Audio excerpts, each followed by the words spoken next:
Magpupulong na sa February 2 ang mga miyembro ng House Committee on Justice para talakayin ang dalawang impeachment complaints laban kay Pangulong Bongbong Marcos.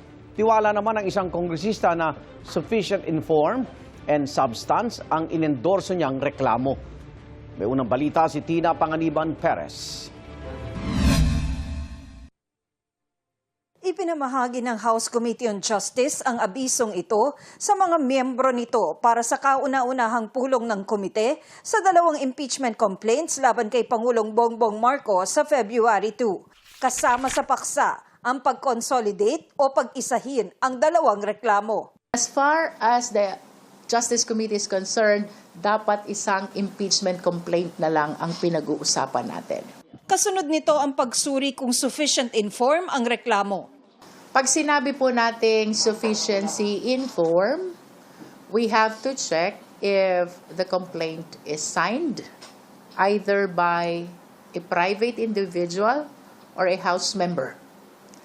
If it is signed by a private individual, we have to check if there is the accompanying resolution by a House member.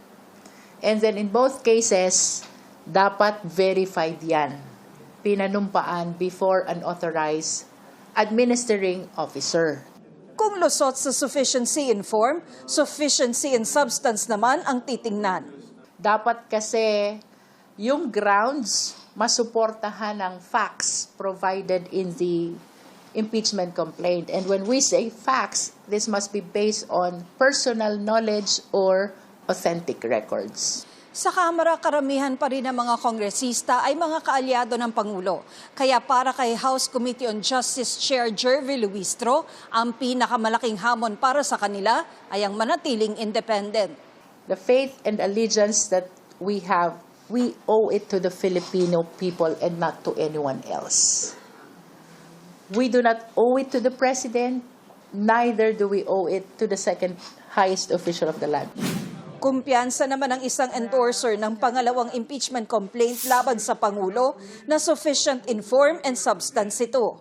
Ang laman nun ay ang katotohanan ng nangyari sa flood control corruption scandal at sa direktang papel ng Pangulo rito, kaya kailangan siyang managot through impeachment. Malakas yan lahat.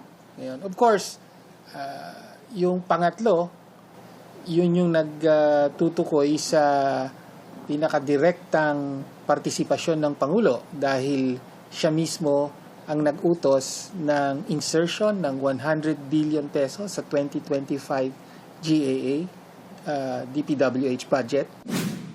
Si Tino ay complainant noon sa isa sa mga impeachment complaint laban kay Vice President Sara Duterte. Ngayong malapit nang matapos ang 1-year bar sa pag-initiate ng mahigit isang impeachment complaint laban sa parehong impeachable official, naghahanda siyang i-endorso ang panibagong impeachment complaint laban sa bise.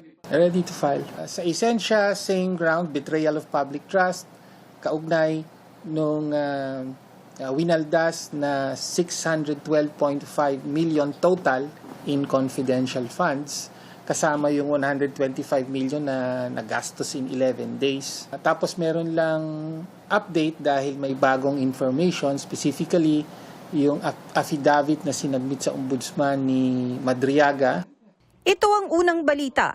Tina Panganiban Perez para sa GMA Integrated News. Igan, mauna ka sa mga balita, mag-subscribe na sa GMA Integrated News sa YouTube para sa iba't ibang ulat sa ating bansa.